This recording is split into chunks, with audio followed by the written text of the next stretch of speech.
ஆண்டவராகிய இயேசு கிறிஸ்துவின் நாமத்தினால் உங்களை எல்லாருக்கும் வாழ்த்துக்கள் கூறுகிறேன். இன்னைக்கு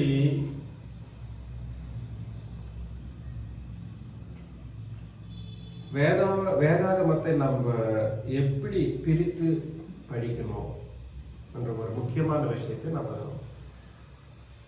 ஆலோசனை பண்ண போறோம். வேதாகமத்தை எப்படி நம்ம பிரித்து படிக்கணும். ரோமர் 3ஆம் அதிகாரம் 19ஆம் வசனத்துல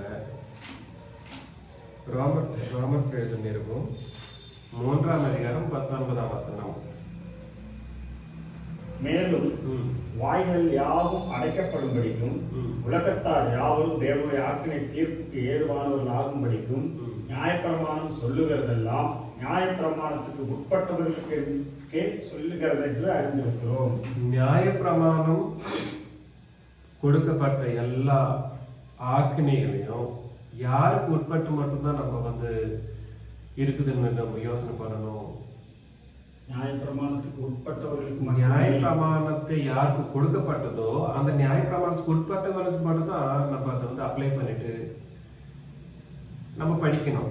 அது ஃபர்ஸ்ட் அண்ட் ஃபார்மோஸ்ட் ரூல். அந்த ரூல் நமக்கு தெரியலன்னா எல்லாமே என்ன ஆயிடும்னா நியாயப்பிரமாணத்துல இருக்கிற அந்த சட்டத்திட்டங்களையும் சரி நம்ம என்ன பண்ணிக்குவோம், நம்ம இப்ப இருக்கிற இந்த உலகத்துல இப்ப இருக்கிற எல்லா பைபிள் படிக்கிறவங்களும் என்ன பண்ணுவாங்கன்னா தமக்கென்று அதை சேர்த்துக்குவாங்க.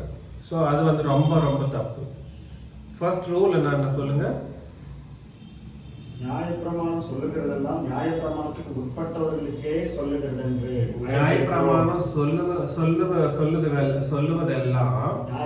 நியாயப்பிரமாணத்துக்கே சொல்லுகிறது என்று உட்பட்டவர்களுக்கே அது சொல்லப்பட்டது. எல்லாமா கொஞ்சம் மட்டும் தானா? உட்பட்டவர்கள் எல்லாருக்குமே எல்லாமா அந்த நியாயப்பிரமாணம் எல்லாமா இல்ல கொஞ்சம் நமக்கு தேவைப்படுதுன்ற மாதிரி இருக்கா?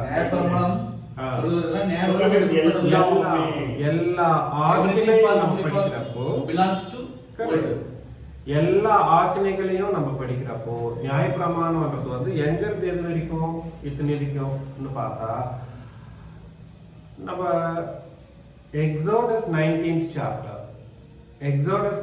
சாப்டர் என்ன யாத்திரையாகமும் 19ஆம் அதிகாரத்திலிருந்து இயேசு கிறிஸ்துவனுடைய சிலுவை வரைக்கும் இது நம்ம கிளியரா புரிஞ்சுக்கணும். நியாயப்பிரமாணம் எங்கிறது எது வரைக்கும்?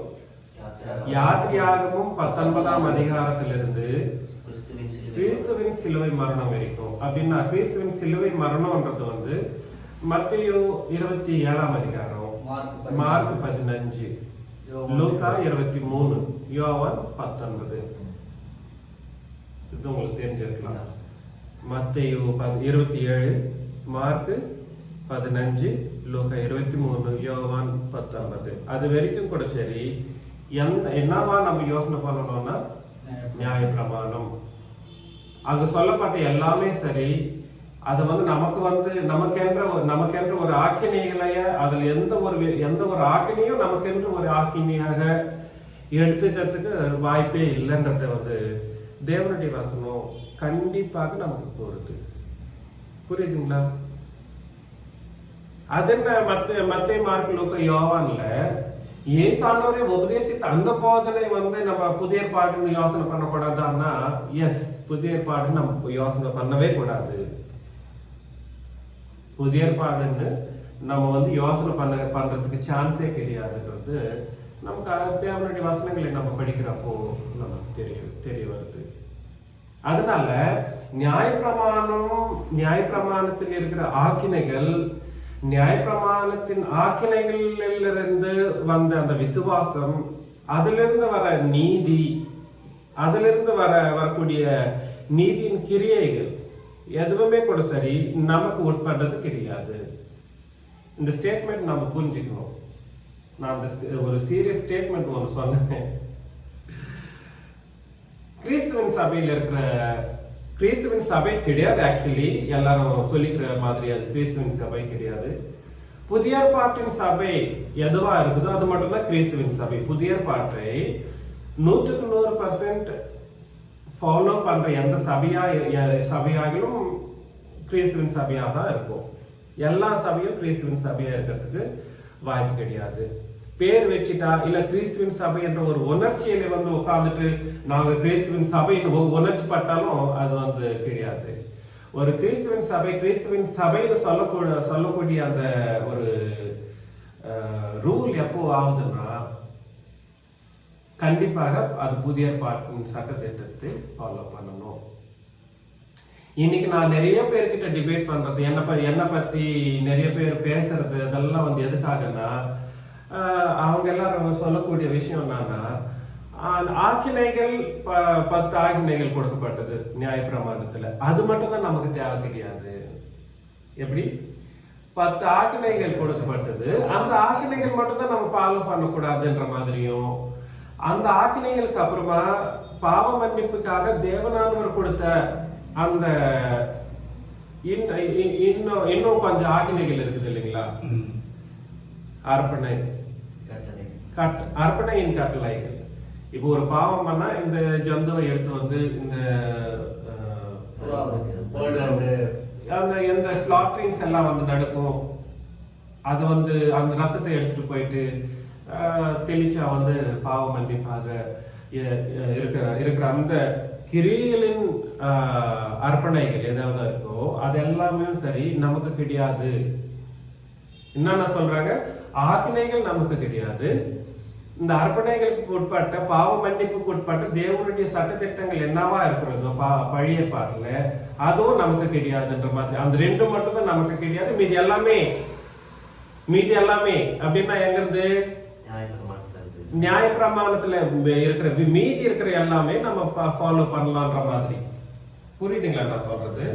ரூல் இது மூணாவது முக்கியமான ரூல் வந்து என்னன்னா,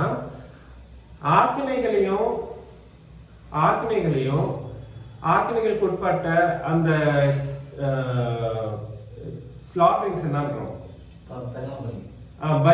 பலி செலுத்துறது, அந்த பலிகளை மட்டும்தான் வேணான்னு சொன்னார். இப்போ புதிய பாட்டுல மீதி இருக்கிற அந்த நீதிமொழிகளின் புஸ்தகத்தில் இருக்கு பாருங்களேன், அது இல்ல சங்கீதத்தின் புஸ்தகத்தில் இருக்கிற அந்த நீதிமானுக்கு உட்பட்ட அந்த வார்த்தைகள் எல்லாமே நம்ம படிக்கலாம். அது நமக்கும் உபயோகமாக இருக்கும். நம்மளும் அதை படிக்கிறதுனால நம்மளும் என்ன பண்ணப்படுவோம்னா நீதிமான்களாக நம்ம தீர்க்கப்படுறதுக்கு உபயோகப்படும்ன்ற மாதிரி எல்லாரும் பேசுறாங்க. நான் சொன்னது புரியுதுங்களா? ஒரு முக்கியமான விஷயம் நம்ம பார்த்தோம்னா, யாத்திரையாகமும் 19ஆம் அதிகாரத்திலிருந்து பிராரம்பமான அந்த பழைய பாட்டின் சட்டத்திட்டங்கள், உபாகமும் லாஸ்ட் அத்தியாயம் லாஸ்ட் வசனம் இருக்கிற அந்த அது ஏதாவது இருக்கு, அந்த அந்த அதெல்லாம் கட்டளைகளாக நம்ம யோசனை பண்ணாலும், யெகோஷுவால இருந்து இயேசு கிறிஸ்துவனுடைய சிலுவை வரைக்கும் அந்த அந்த கொடுக்கப்பட்ட அந்த நியாயப்பிரமாணத்தின் சட்டத்திட்டங்களை எப்படி ஃபாலோ பண்ணாங்க, அதை ஃபாலோ பண்றப்ப ஃபெயில் ஆனாங்களா பாஸ் ஆனாங்களா, அதனால என்ன நீதி வந்ததுன்றத வந்து ஒரு டிஸ்கஷன் மூலமா எழுதப்பட்டது. யெகோஷுவால இருந்து எது வரைக்கும்? சிலுவை வரைக்கும். இது நமக்கு கண்டிப்பா தெரியணும். அதனால as a whole covenant வந்து நம்ம யோசனை பண்ணணும். எப்பவுமே பழைய பாட்டை படிக்கிறப்போ கொஞ்சம் வசனம் மட்டும் எனக்கு கொஞ்சம் வசனம் தேவையில்லைன்ற மாதிரி எல்லாம் ஒண்ணும் இல்லை. புரியுதுங்களா? பழைய பாட்டை வந்து நம்ம யோசனை பண்றப்போ அது எல்லா வசனங்களையும் யாருக்கு மட்டும்தான் கொடுக்கப்பட்டது? இஸ்ரவேலருக்கு மட்டும்தான். எங்க இருந்து எது வரைக்கும்னா யாத்திரையாகவும் 19ஆம் அதிகாரத்திலிருந்து சிலுவை வரைக்கும். இது மட்டும் தான் கண்டிப்பா நம்ம யோசனை பண்ணிக்கணும். இப்ப நீங்க யோசனை பண்ணா யோவான் 4ஆம் அதிகாரம் 23 இருந்து 24 வசனம் நம்ம படிச்சோம்னா, தேவனானவர் மட்டும்தான் ஆராதனைக்குரியவர் என்ற மாதிரி அங்க எழுதப்பட்டிருக்கிறது. அது எப்படி ஆவியோடும் உண்மையோடும் தொழுது கொள்ளக்கூடிய ஒரு ஆக்கினை அங்க வந்து நமக்கு தெரியுது.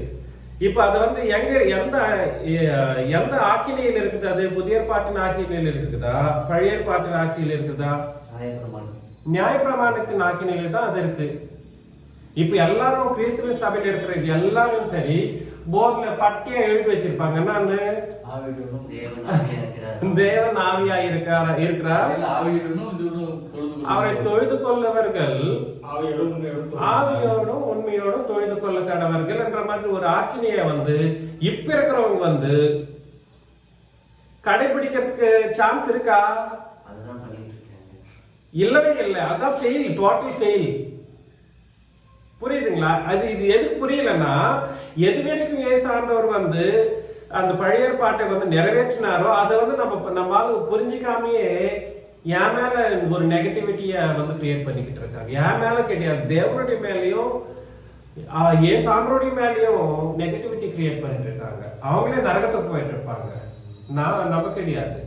ஸோ நான் சொல்லக்கூடிய ஒரு முக்கியமான விஷயம் என்னன்னா, நியாய பிரமாணம்ன்றது வந்து as a whole covenant தான் நம்ம பார்க்கணுமே தவிர கொஞ்சம் மாசம் நம்மளுக்கு அதுல கூட சரி, நம்மளுக்கு அதிக அந்த ஆக்கினைகள் மட்டும் நமக்கு கிடையாது, பலி செலுத்துறது மட்டும் நமக்கு கிடையாது, பிளஸிங்ஸ் மட்டும் நம்மளுக்குன்ற மாதிரியோ அந்த மாதிரி எதுவுமே இல்லை. புரியுதுங்களா நான் சொல்றது? அதனாலதான் ஏசாண்டவர் கிளியரா சொல்லிட்டாரு. அவர் என்ன சொன்னாருன்னா, மத்தேயு 5ஆம் அதிகாரம் 17-18 படிங்க. மத்தேயு 5ஆம் அதிகாரம் 17ஆம் வசனம் 18ஆம் வசனம். நிறைவேற்றவே வந்தேன். அங்க ஒரு முக்கியமான விஷயம் சொல்லப்பட்டிருக்கு. நியாய பிரமாணத்தை ஆனாலும் தீர்க்க தரிசனங்களை ஆனாலும் அழிக்கிறதற்கு வந்தேன் என்று எண்ணிக்கொள்ளாதீர்கள். நியாய பிரமாணத்தையும் தீர்க்க தரிசன வசனத்தையும் அவர் அழிக்க வரல, அழிக்கிறதுக்கு அல்ல, நிறைவேற்றுவதற்கே வந்தேன். நிறைவேற்றுவதற்கு ஏசாண்டவர் வந்தார். வானமும் பூமியும் ஒளிந்து போனாலும் நியாய பிரமாணத்தில் உள்ளதெல்லாம் எல்லாம் அந்த வேர்ட் வந்து நீங்க ஸ்ட்ரெஸ் பண்ணிக்கணும். ஏசாண்டவர் வந்து கொஞ்சம் நியாய பிரமாணத்துல இருக்கிற கொஞ்சம் வசனத்துங்களை விட்டுடல, ஆக்கினைகளை விட்டுடல, இல்ல வேற எதுவோ இருக்கிற மாதிரி ஒன்றும் அவர் வந்து விட்டு விடல. எல்லாத்தையுமே வந்து அவர் என்ன பண்ணாருன்னா நிறைவேற்றதுக்காகவே வந்தேன் என்று ஏசாண்டவர் சொல்றாரு. புரியுதுங்களா? இங்க ஒரு வசனமே கிடையாது. நீங்க படிச்ச அந்த ரோமர் 3ஆம் அதிகாரம் 19 இருக்கட்டும், இங்க மத்தேயு 5ஆம் அதிகாரம் 17-18 இருக்கட்டும், கலாத்தியர் 5ஆம் அதிகாரம் 2-3 வசனத்துல நம்ம படிச்சா கூட சரி. அங்கேயும் பாருங்களேன், கலாத்தியர் 5ஆம் அதிகாரம் 2-3. இதோ நீங்கள் விருத்த சேதனம் பண்ணி கொண்டால் கிறிஸ்துவினால் உங்களுக்கு ஒரு பிரயோஜனம் இராதே. பவுலாகிய நான் உங்களுக்கு சொல்லுகிறேன். மேலும் விருத்த சேதனம் பண்ணி கொள்கிற எந்த மனுஷனும் நியாய பிரமாணம் முழுவதையும் அந்த வேர்டு நம்மளுக்கு புரியல, நமக்கு புரியுது. இப்போ கிறிஸ்துவின் சபையில இருக்கிறவங்களுக்கு அது புரியாம போயிட்டு இருக்குது. என்னோட கேள்வினா, ஓல்ட் டெஸ்ட்மென்ட் எடுத்துக்கிறேன்னு சொல்றாங்கல்ல, அப்படியே விருத்த சேதனம் பண்ணாம இருக்காங்க. அதானே நெக்ஸ்ட் கேள்வி. ஏசாண்டவரை 8ஆம் நாளில விருத்த சேதனம் பண்ணப்பட்டார். மத்தேயு, மார்க்கு, லூக்கா, யோவான் சுவிசேஷத்துல நம்ம படிச்சோம்னா ஏசாண்டவரை வந்து என்ன பண்ணாரு? விருத்த சேதனம் 8ஆம் நாள்ல பண்ணப்பட்டார். அவர் அந்த நீதியை நிறைவேற்றுகிறார், நியாயப்பிரமாணத்தோட நீதியை நிறைவேற்றுகிறார். அப்ப இன்னொரு கேள்வி கேட்கிறாங்க, அப்படியே ஞானஸ்தானம் இருக்காரு, பழைய ஏற்பாட்டுல எங்க ஞானஸ்தானம் இருந்துச்சு அப்படின்னு ஒரு கேள்வி வேற எழுப்புவாங்க. கேள்விக்கு ஆன்சர் இருக்கு. உங்களுக்கு ஒரு விஷயம் தெரியுமா தெரியாதோ, எபிரேயர் 9ஆம் அதிகாரத்தை நம்ம கிளியரா படிச்சோம்னா, 9ஆம் அதிகாரம் வந்து பழைய ஏற்பாட்டின் சட்டத்திட்டத்திலே ஆராதனைக்குரியவர்கள் எப்படி ஆராதனை பண்ணணும்ன்ற ஒரு விஷயத்த பேசிட்டு வந்துட்டு அங்க என்ன நடக்குதுன்றத வந்து சொல்லிட்டு இருக்காரு. படிக்கிறீங்களா? 9ஆம் அதிகாரம் 9ஆம் வசனம். முதல்ல 9ஆம் அதிகாரம் 1ஆம் வசனத்தை படிச்சதுக்கு அப்புறமா முதலாம் உடன்படிக்கையானது எது? பழைய ஏற்பாடு, நியாய பிரமாணம். ஆராதனைக்கேற்ற முறைமைகளும் பூமிக்குரிய பரிசுத்த ஸ்தலமும் உடையது. கரெக்ட். சோ அங்க வந்து டிஸ்கஷன் எதை பத்தினா, பழைய ஏற்பாட்டின் சட்டத்திட்டத்துல ஆராதனை எப்படி பண்ணிட்டு இருந்தாங்க, அதன் சட்டத்திட்டங்கள் என்னன்றத வந்து நாங்க டிஸ்கஷன் பண்ணிட்டு வர்றப்போ இப்ப படிமா 9ஆம் வசனம். அந்த கூடாரம் இக்காலத்துக்கு ஒரு ஒப்பனையா இருக்கிறது. எந்த கூடாரம்? ஆராதனைக்குரிய கூடாரம். பழைய ஏற்பாடுனா இப்போ மோசே காலத்துல இருந்து ஒரு 100-200 இயர்ஸ் வரைக்கும் அந்த கூடாரம் வந்து ஒண்ணு இருக்கும். அது வந்து அதை பத்தி பேசல, அந்த கூடாரத்தை பத்தி பேசல. அந்த குடாரத்துல என்ன நடக்கும்ன்றது வந்து பழைய பாட்டின் ஆராதனை என்னுடைய சட்டத்திட்டங்களை பேசுறதுக்கு மட்டும்தான் அந்த அந்த வேர்ட் வந்து யூஸ் பண்ணப்பட்டது.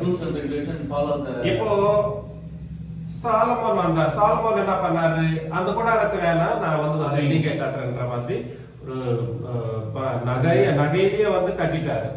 புரியுதுங்களா? அது வரைக்கும் என்ன அந்த அந்த கூடாரம் இருந்துச்சுன்ற மாதிரி, அதுக்கப்புறம் அது போயிடுச்சுன்ற மாதிரி கிடையாது. அது அந்த பழைய பாட்டின் சட்ட திட்டத்தின்படி நடக்க வேண்டிய ஆராதனையின் அந்த முறைகளை வந்து பேசுறத பத்தி தான் அந்த அந்த அந்த வேர்ட் யூஸ் பண்ணப்பட்டது. இன்னொரு வாட்டி படிக்கும். காலத்துக்கு உதவுகிற ஒப்பனையா இருக்கிறது. அதற்கேற்றபடி செலுத்தப்பட்ட ஒரு காணிக்கைகளும் பலிகளும் ஆராதனை செய்தவருடைய மனசாட்சியை பூரணப்படுத்த கூடாதவைகளாகும். அப்புறம் இவைகள் சீர்திருத்தல் உண்டாகும் காலம் வரைக்கும் நடந்தபடி கட்டளையிடப்பட்ட போஜனங்களும் பல்வேறு ஸ்நானங்களும் வேறல்ல. புரியுதுங்களா? ஸ்நானங்கள் என்னது? அதுதான் ஞான ஸ்நானம்.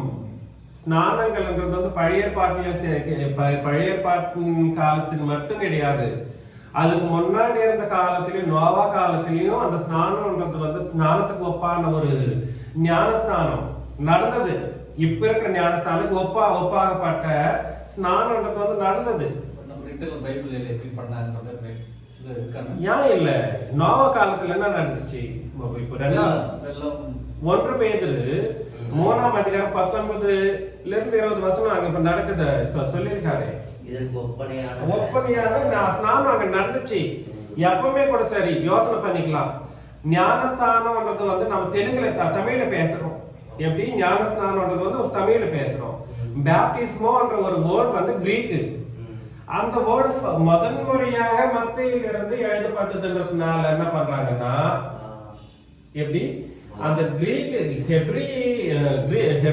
ஹெப்ரி பாஷையில வந்து அந்த பதம் யூஸ் பண்ணப்படல. பேப்டிஸ்மோன்ற பதம் யூஸ் பண்ணப்படல. ஆனா அதுக்கு சமமான வெவ்வேறு பதங்கள் வந்து யூஸ் பண்ணப்பட்டது. அப்ப ஞானஸ்தானம் இல்லையா?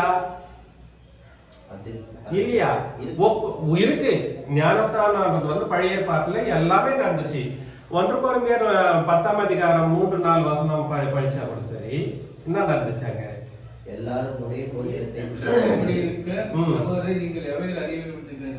10ஆம் அதிகாரம் 3-4 எல்லாரும் ஒரே ஞான போஜனத்தை புசித்தார்கள். எல்லாரும் ஒரே ஞான பானத்தை குடித்தார்கள். எப்படி எனில் அவங்களோடு கூட சென்ற ஞான 2ஆம் வசனம் எல்லாரும் மோசைக்குள்ளாக மேகத்தினாலும் சமுத்திரத்தினாலும் ஞானஸ்நானம் பண்ணப்பட்டார்கள். ஞானஸ்நானம் இல்லைன்னு சொன்னா என்னன்றது இப்போ இல்லையா? இருக்கு. அப்படின்னா என்னன்னா, பழைய பாட்டின் காலத்துல கூட சரி ஒரு ஆள் வந்து தேவனுடைய பிள்ளையா இருந்து அவரை ஆராதனை பண்ணணும் கூட சரி கண்டிப்பா ஞானஸ்தானம் பெற்றிருக்கணும். ரூல் அது எங்க இருந்து? இன்னும் ஆதி ஆகமத்துல இருந்து கூட அது நடந்துச்சு. ஆனாலும் குறிப்பிட்ட விஷயத்துல வந்து நமக்கு கூறப்படல. அதுக்காக இல்லைன்னு நம்ம சொல்லக்கூடாதுல்ல. காமிக்கிறாரு. ஒரு விஷயத்த நம்ம பார்த்தோம்னா போதும். நம்மளுடைய முன்னோர்கள் காலத்திலையும் நடந்துச்சு. அந்த நியாயப்பிரமாணத்தின் காலத்திலையும் எல்லாரும் ஞானஸ்தானம் எடுத்தாங்க. நியாயப்பிரமாணத்தின் காலத்திலையும் எல்லாரும் ஞானஸ்தானம் எடுத்தாங்க. ரூல் அது கண்டிப்பா எடுத்துதான் ஆகணும். நான் சொல்றது புரிஞ்சுக்கங்க. இது ஸ்ட்ராங் ஸ்டேட்மெண்ட். இது நியாயப்பிரமாணத்தின் காலத்திலையும் எல்லாருமே வந்து ஞானஸ்தானம் எடுத்தாங்க. ஆனா அந்த ஞானஸ்தானத்துல கிடைக்காத ஒரு விசேஷம் வந்து பிதாகுமார் பரிசுத்தாவி நாமத்துல இருக்கக்கூடிய ஞானஸ்தானத்துல இருக்கு. கரெக்ட். அதுக்காகவே அப்போஸ்தலர் நடவடிக்கைகள் 19ஆம் அதிகாரத்துல யோவான் கொடுத்த அந்த ஞானஸ்தானம் ஃபெயில்னு சொல்லிட்டு, எப்ப ஃபெயில்? அவர் உயிரோட இருக்கிற அப்ப கிடையாது. அவர் மரணித்தது அப்புறமா அது ஃபெயில் ஆயிடுச்சு. அதுக்கப்புறமா கண்டிப்பா யார் எடுத்தாலும் ஞானஸ்தானம் கண்டிப்பா இயேசுவினுடைய நாமத்தினால எடுத்துக்கொள்ள வேண்டிய ஒரு ரூல் வந்து கொடுக்கப்பட்டது. அது நமக்கு புரியணும். அப்ப அங்க எடுத்தவங்க என்ன நாமத்துல எடுத்துப்பாங்க? அது சொல்லப்படல. அது பிதாவாகின்ற அவருடைய நாமத்தினால்தான் அவங்க எடுத்தாங்க. அது பர்டிகுலர்லி நம்ம வந்து புரிஞ்சுக்க வேண்டிய அவசியம் கிடையாது. யாருன்னா நமக்கு கொடுக்கப்பட்ட ஞானஸ்தானம் பாவ மன்னிப்புக்காக. அவங்க கொடுக்கப்பட்டது ஞானஸ்தானம் மனத்திலும் சரீரத்தை சுத்தம் பண்ணது சடங்கு. கரெக்ட். ரெண்டுத்துக்கும் பாவ மன்னிப்புக்காகவும் ரெண்டுத்துக்கும். ஆனா வந்து ரட்சிப்புன்றது ஒண்ணு இருக்கு பாத்தீங்களா? நம்மளுடைய ரட்சிப்பு வேற, அவங்களுடைய ரட்சிப்பு வேற. அவங்களுடைய ரட்சிப்பு என்ன? எகிப்துல இருந்து இஸ்ரவேலர்களுடைய ரட்சிப்பு என்ன?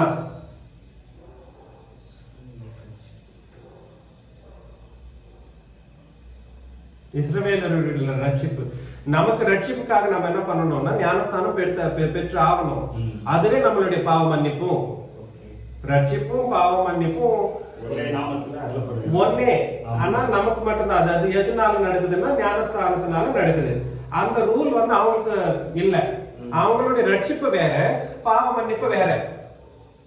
நான் ரிப்பீட் பண்ணிட்டு இருக்கேன். அவங்களுடைய ரட்சிப்பு, இஸ்ரவேலருடைய ரட்சிப்பு வேற, பாவ மன்னிப்பு வேற. எப்படி? அப்போஸ்தலர் நடவடிக்கைகள் 15ஆம் அதிகாரம் 1-2 வசனம் படிங்க. சிலர் யூதேயாவில் இருந்து வந்து நீங்கள் மோசேயினுடைய முறைமையின்படி விருத்த சேதனம் அடையாவிட்டால் ரட்சிக்கப்பட மாட்டீர்கள். அவங்களுடைய ரட்சிப்பு என்னது? விருத்த சேதனம். இது மட்டும் எவனுமே யாருமே சொல்லிக்க மாட்டேன்றாங்க, தெரியவே தெரியாது. ரெண்டுத்தையும் சேர்த்து ரட்சிப்பு கிடைக்குமா? அந்த அதன்படி ரட்சிப்பு வந்து விருத்த சேதனம் எடுக்கணும். இதன்படி ரட்சிப்பு வந்து ஞானஸ்தானம் எடுக்கணும். ஆனா அதில் ஞானஸ்தானம் விருத்த சேதனம் ரட்சிப்புக்கு உட்பட்டதா இருந்தாலும் அங்க இருக்கிற ஒரு வாட்டி ரட்சிக்கப்பட்டதுக்கு அப்புறமா அவன் இஸ்ரவேலன் வந்து ஒருத்தர் பாவம் பண்ணா என்ன பண்ணணும்? பலி செலுத்தணும். அதுதான் பாவ மன்னிப்பு. அங்க பலி செலுத்துற அந்த பாவ மன்னிப்பு வேற, இங்கே நம்ம ஞானஸ்தானம் கூட எடுத்துக்கிற பாவ மன்னிப்பு வேற. புரியுதா நான் சொல்றது? இந்த ரூல்ஸ் வந்து எல்லாமே ஒன் ஆக்கிட்டாங்க. உலகத்துல இருக்கிறவங்க எல்லாமே ஒன் ஆக்கிட்டு இருந்தாலும் என்ன ஆச்சுன்னா அது இந்த வித்தியாசம்ன்றது வந்து தெரியாம போயிடுச்சு உலகத்துக்கு. நான் சொல்றது புரியுதா? இப்போ அது ஒரு விதமா அவங்க பண்ணிட்டு இருக்காங்க. சரி, அவங்கள பத்தி நம்ம அப்புறம் பேசலாம். சரி, நான் சொல்ல வேண்டிய ஒரு விஷயம் என்னன்னா, நமக்கு கொடுக்கப்பட்ட நிருபங்கள் எது இருக்கோ இல்ல ஒரு ஆக்கினைகள் எது இருக்கோ அது பழைய ஏற்பாட்டில் இல்லவே இல்லை. புரியுதா? அதுவும் இல்லாம பழைய ஏற்பாட்டில் இருக்கிற எல்லா ஆக்கினைகளையும் பழைய ஏற்பாட்டுக்கு உட்பட்டவர்களுக்கு மட்டும்தான் நம்ம வந்து என்ன பண்ணணும், அதை அப்ளிகபிளா பார்க்கணும். கரெக்ட். சோ அவங்களுக்கு மட்டும்தான் அந்த மாதிரி நம்ம இப்ப படிக்கிறப்போ நான் கிழிச்சு போட்டுட்டு நான் சொல்லல. அதான் நம்ம படிக்கணும். அந்த வரலாறு, அந்த ஒரு இது விஷயம் எல்லாம் வந்து நம்ம பார்க்கணும், தெரிஞ்சுக்கணும். பட் ரூல் என்னன்னா கிறிஸ்துவத்துல வழி நடத்தி வருகிற விதத்தையும் அதெல்லாம் நம்ம தெரிஞ்சுக்கணுமே, கண்டிப்பா தெரிஞ்சுக்கணும். ஆனா ரூல் என்னன்னா அத வந்து நமக்கு வந்து அப்ளிகபிள் பண்ணிக்கணும், நம்ம படிக்க கூடாது. அதுல ரொம்ப மிகப்பெரிய தப்பு என்னடான்னா அதுல கொஞ்சம் வசனங்களை மட்டும் நம்ம ஆளுங்க எடுத்துட்டு நமக்கும் அது நீதிக்கு உட்பட்டதுன்ற மாதிரி போதித்து பண்றதுனாலதான் நரகத்துக்கு உட்பட்டவர்களாக எண்ணப்படுறாங்க. எல்லாமே கொலாப்ஸ் ஆயிடுது. எல்லாமே முக்கியமான ஒரு விஷயம் சொல்லிட்டு பாருங்களேன். இப்போ நான் ஒரு முக்கியமான ஒரு ரூல் சொன்னேன், ஞாபகம் இருக்கு இல்லையோ? பழைய பாட்டுல அந்த ஆக்கினைகள் பிளஸ் பலி இந்த ரெண்டு மட்டும் தான் நமக்கு கிடையாது. மீதி எழுதப்பட்ட அந்த நீதியின் கிரிகள் இருக்கு, அதெல்லாம் நம்மளும் ஃபாலோ பண்ணலாம்னு சொல்றவங்க வந்து அது மட்டும்தான் நமக்கு தேவை கிடையாது. மீதி இருக்கிறது நமக்கு தேவைன்னு சொல்ற அந்த கிறிஸ்துவின் சபையில இருக்கிற உபதேசகர்களோ இல்ல உலகத்துல இருக்கிற உபதேசகர்களோ செய்யற தப்பு என்னன்னா ஒரு ரூல், அந்த ரூல் நம்மளுக்கு புரியணும். ரோமர் 10ஆம் அதிகாரம் 16ஆம் வசனம்.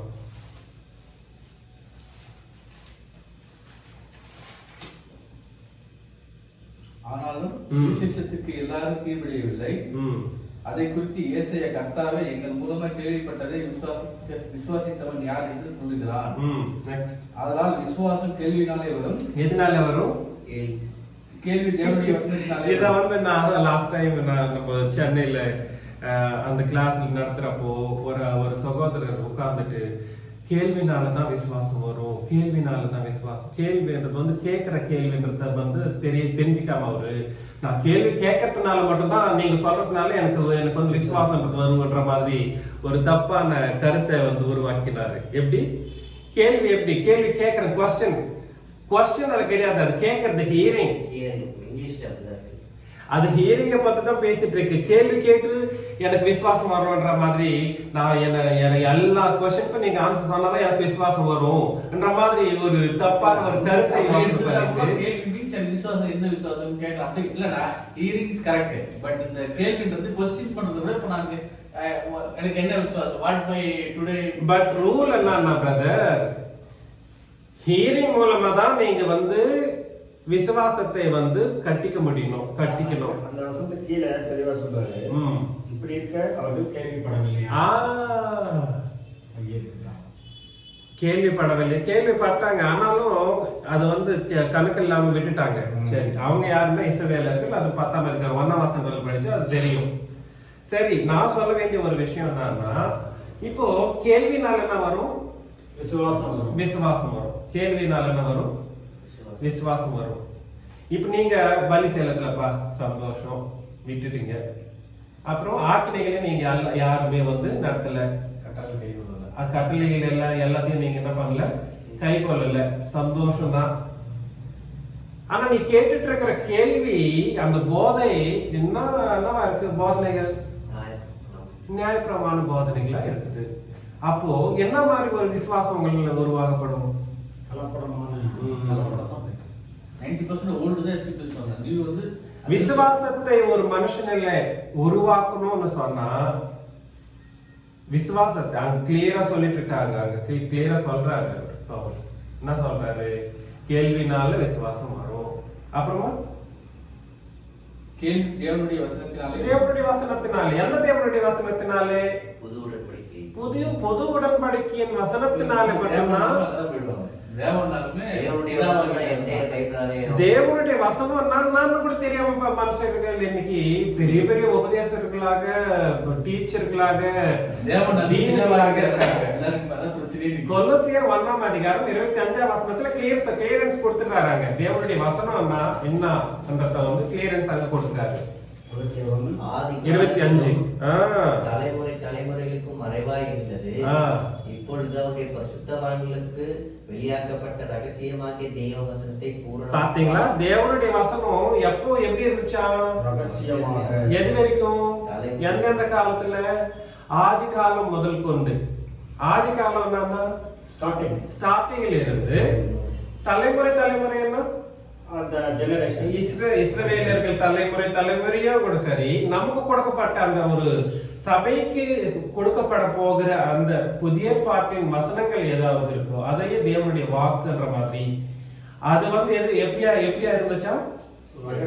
ரகசியமாக கொடுக்கப்பட்டு, அப்புறமா உங்கள் பொருட்டு தேவனால் எனக்கு அளிக்கப்பட்ட உத்தியோகத்தின்படியே. உங்களை பொறுத்துன்னா அது சபையை பொறுத்து நெக்ஸ்ட் கிளியரன்ஸ் கொடுத்துட்டாரு. இப்ப நமக்கு என்ன புரியுது சொல்லுங்க பார்க்கலாம். தேவனுடைய வாக்கு, தேவனுடைய வார்த்தைன்னா இல்ல தேவனுடைய உபதேசம் என்னன்னா எங்க மட்டும் இருக்குதுன்ற மாதிரி நம்ம யோசனை பண்றதுக்கு சான்ஸ் இருக்கு. எங்க மட்டும் அந்த வேர்ட், அந்த கண்டிஷன் வந்து நமக்கு அர்த்தம் புரியணும். புதிய உடன்படிக்கை அப்போஸ்தலர் 2ஆம் அதிகாரத்துல இருந்து தான் ஸ்டார்ட் ஆகும். கரெக்ட். 2ஆம் அதிகாரம் கிடையாது, சிலுவையில இருந்து. தேவனுடைய வாக்கு, தேவனுடைய வார்த்தை, தேவ வசனம். தேவ வசனம்ன்றது இப்ப எங்க இருந்து எது வரைக்கும்? சிலுவையில இருந்து வெளிப்படுத்தின விசேஷம் 22ஆம் அதிகாரம் லாஸ்ட் வசனம் ஏதாவது இருக்கும், அது வரைக்கும் மட்டும்தான் நம்மளுடைய தேவனுடைய வசனமா இருக்கு. கிளியரன்ஸ் இருக்கா?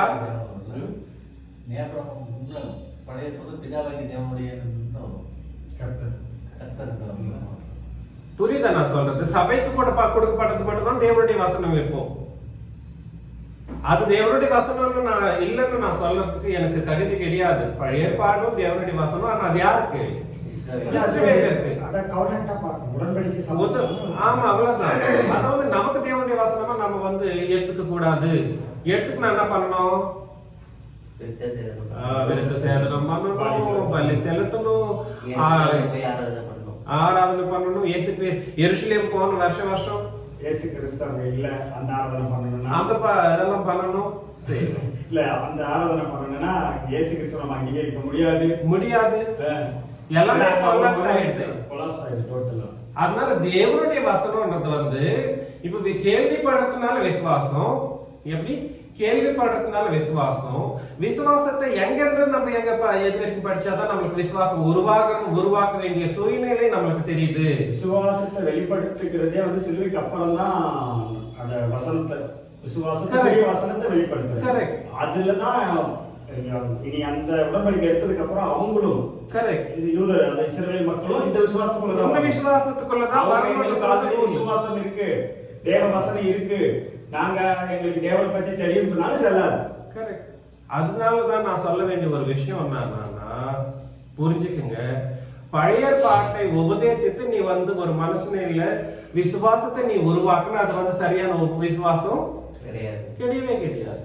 அது அட்டர் ஃபிளாப்பான ஃபெயிலான ஒரு விசுவாசம். செத்து போனது. கண்டிப்பா. எப்படின்னா சபைக்குள்ள ரெண்டு பேரை இழுத்துட்டு வந்துடணும். இன்னைக்கு யோசனை பண்ணுங்க. புதிய பாட்டின் சட்ட திட்டங்களை மட்டும்தான் உபதேசித்து ஒரு மனுஷனை விசுவாசியாக நிறுத்தி ஞானஸ்தானம் கொடுத்த அந்த சிச்சுவேஷன்ஸ் எங்க இருக்கு கொஞ்சம் யோசனை பண்ணிக்கீங்களேன். ரொம்ப கடினம். ஒரு நம்ம சபையை தவிர வேற யாருமே கிடையாது. கேட்டா நாங்க புதிய பாட்டின் சட்ட திட்டங்கள் இருக்கிறாரு நம்ம கலத்தூர்ல இருக்கிற ஒரு சகோதரர். நாங்க புதிய ஏற்பாடு தான். எல்லாருமே நாங்க புதிய ஏற்பாடு தான். எங்க புதிய ஏற்பாடு? நீங்க விசுவாசத்தை போதிக்கிறப்பவே ஒரு பொய்யான ஒரு விசுவாசத்தை உருவாக்குறதுக்காகவே நீங்க போதிச்சுட்டு இருக்கீங்களே, அது எப்படிப்பட்ட ஒரு விசுவாசமா இருக்கும்? கலாத்தியர் 3ஆம் அதிகாரம் 23, 24, 25. கலாத்தியர் 3ஆம் அதிகாரம் 23, 24, 25. விசுவாசம் வருகிறதுக்கு முன்னே வெளிப்பட என்னது விசுவாசம் வருகிறதற்கு முன்னே வெளிப்பட போகிற விசுவாசத்திற்கு ஏதுவாக நாம் அடைக்கப்பட்டவர்களால் நியாயப்பிரமாணத்தின் கீழ் காவல் பண்ணப்பட்டிருந்தோம். நியாயப்பிரமாணத்தின் கீழே எத்தனை நாள் இஸ்ரவேலர் இருந்தார்களோ அத்தனை நாளும் நமக்கு உட்பட்ட விசுவாசம் என்பது வெளிப்படல. இந்த வருஷம் இஸ்ரேல் மக்கள் சொல்லுது. ஆமா. நெக்ஸ்ட் வசனம் இவ்விதமாக நாம் விசுவாசத்தினால் நீதிமானாக்கப்படுவதற்கு நியாயப்பிரமாணம் நம்மை கிறிஸ்துவினிடத்தில் வழிநடத்திய உபாதியாக. நம்மை என்றால் அங்கே சபையே கிடையாது சாமி, அது இஸ்ரவேலர் மக்களை இப்ப குறித்து அங்க பேசப்படுது. விசுவாசம் இது நமக்கும் அப்ளை பண்ணிக்கலாம். நெக்ஸ்ட் வசனம் படிக்க மாட்டாங்க, அந்த நெக்ஸ்ட் வசனம் படிக்கணும். அதுதான் புரியும். நாம் உபாதிக்கு கீழானவர்கள் அல்லவே. எப்படி விசுவாசம் வந்ததுக்கு அப்புறம் நம்மளே அந்த இதுக்கு கீழானது கிடையாதுன்னு கிளியரா சொல்றாரு. அது எப்படி விசுவாசம் வந்ததுக்கு அப்புறமா வந்து நம்ம இன்னும் யார் கீழே இருக்க மாட்டோம்? நியாயப்பிரமாணத்தின் கீழே இருக்க மாட்டோம். அந்த உபாத்தின் கீழே நம்ம இருக்க மாட்டோமே. கிளியரா சொல்லிட்டதுக்கு அப்புறமா அது நம்மன்றத பத்தி எப்படி பேசுறாங்க? சபை என்ற மாதிரி எப்படி பேசுறாங்க? சபையே கிடையாது. சபையை பத்தி பேச நெக்ஸ்ட் வசனம் படிங்க. அப்பதான் உங்களில் கிறிஸ்துவுக்குள்ளாக அதனால ஞானஸ்தானம் கொடுக்கிறோம் எடுக்கிறோம்ன்ற ஒரு சிச்சுவேஷன்ஸ் வந்தா பழைய பாட்டுல வந்து நமக்கு உட்பாட்ட விசுவாசம் இல்லைன்றத வந்து முதல்ல தெரிஞ்சுக்கணும். நான் ஞானஸ்தானத்துக்கு ரெடியா இருக்கிறேன் சொல்ற யாருமே சரி, நீ உபதேசம் பண்ண அந்த போதகன் கண்டிப்பா பழைய பாட்டை வந்து சொல்லி இருக்கவே கூடாது.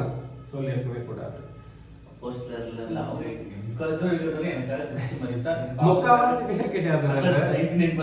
99.9% இப்ப வந்து நம்ம வந்து கால்குலேஷன்ஸ் போட்டா ரொம்ப கம்மி. நம்ம தமிழ்நாட்டிலேயே வந்து நம்ம ஒரு 10-15 பேர் மட்டும்தான் இருக்கும். எல்லாம் இருக்கிற அந்த 7 கோடி 5 கோடி என்ன ஆகுது சொல்லுங்க.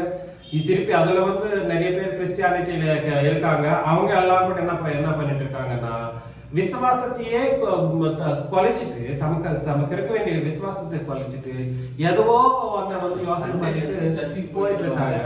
இல்ல சண்டே சர்ச்சுக்கு போவாங்க, டோட்டலா ஃபெயில்.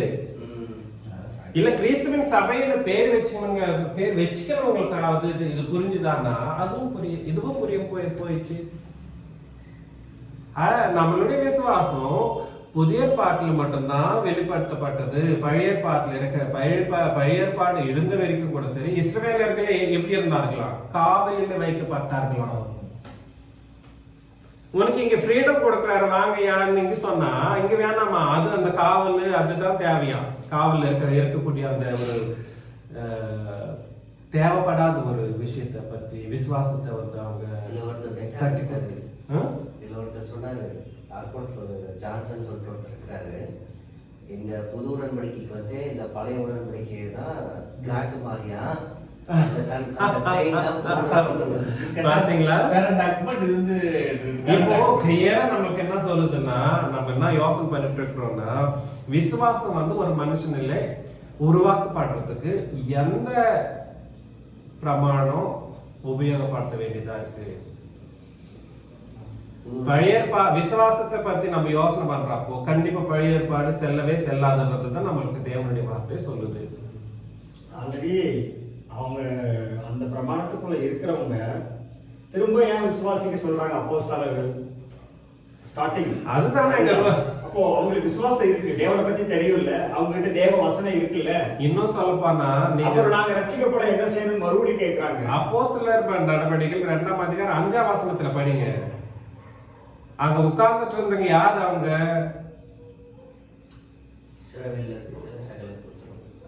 வானத்தின் கீழே இருக்கிற சகல தேசத்தாரிலிருந்து வந்த தேவ பக்தியுள்ள விசுவாசமும் தேவ பக்தி. ஆல்ரெடி அவங்களுக்கு என்ன இருக்கு? விசுவாசம் இருக்கு, பக்தியும் இருக்கு. ஆனாலும் அவங்க தெரிஞ்சுக்க வேண்டிய ஒரு விசுவாசத்தின் சட்டத்திட்டங்களை போதிக்கப்பட்டதுக்கு அப்புறமா என்ன பண்ணாங்கன்னா ஐயாங்களே நாங்க என்ன பண்ணணும் சொல்லுங்க. அது 3000 பேர் நாங்க என்ன பண்ணணும் சொல்லி அப்புறமா கேள்வி கேட்கறாங்க. நீங்க ரட்சிக்கப்படணும். ஆல்ரெடி இவங்க வந்து பக்தி இருக்கு, விசுவாசம் இருக்கு, விருத்த சேதனம் பண்ணிருக்கிற ஒரு நீதிமான்களாக இருக்கிறாங்க. ஆனாலும் அது அவங்களுடைய சிலுவைக்கு அப்புறமா அவங்களுடைய பக்தி, அவங்களுடைய ரட்சிப்பு, அவங்களுடைய விசுவாசம், அவங்களுடைய நீதி எல்லாமே என்னாச்சு? க்ளோஸ் ஆயிடுச்சு, முடிஞ்சதுக்கு அப்புறமா என்ன பண்ணாங்க?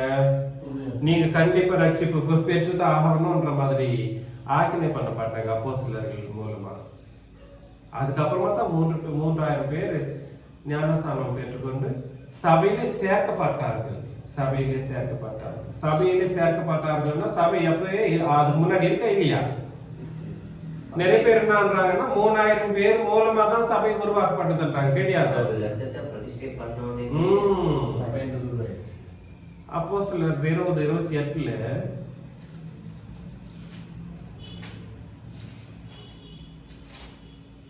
20ஆம் அதிகாரம் 28ஆம் வசனம். உங்களை குறித்தும் தேவன் தம்முடைய சுய ரத்தத்தினாலே சம்பாதித்துக் கொண்ட தமது சபையை நீக்குவதற்கு. அதனால எப்போ இயேசுவினுடைய ரத்தம் சிந்தப்பட்டதோ அப்பவே சபை என்னாச்சு? உண்டாயிடுச்சு. அதனாலதான் சிலுவையில் இருந்துன்னு நான் சொல்றது ரூல். அது புரியுதுங்களா நான் சொல்றது? சிலுவையில் இருந்து.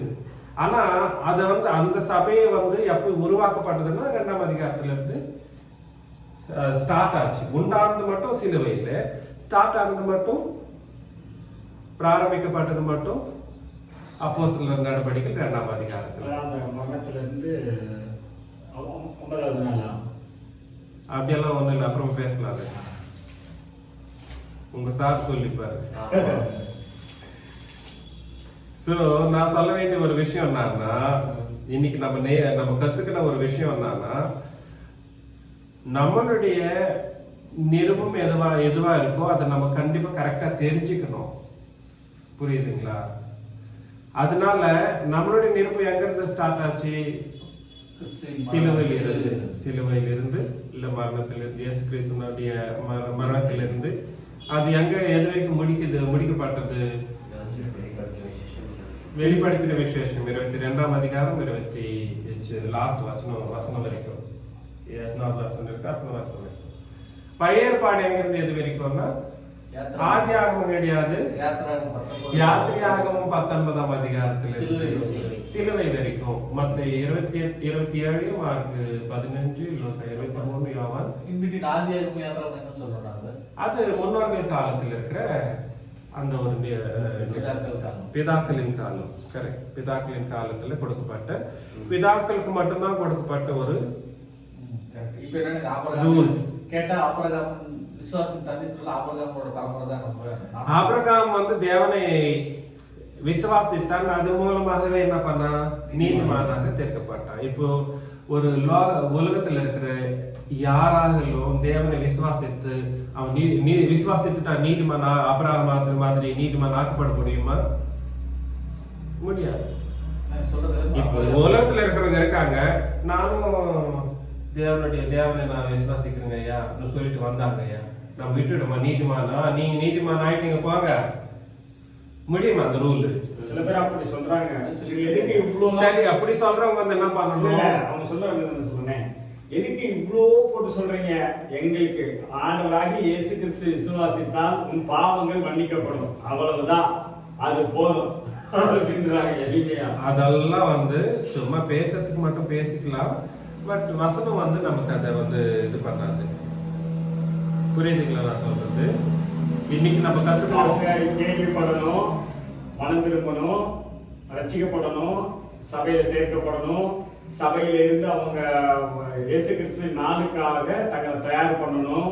இவ்வளவு வேலைகள் இருக்கு அந்த சபையில. இவங்க போய் நான் விசுவாசத்தை நீதிமான் ஆயிட்டேன் அப்படின்னா அது எப்படி ஆக முடியும்?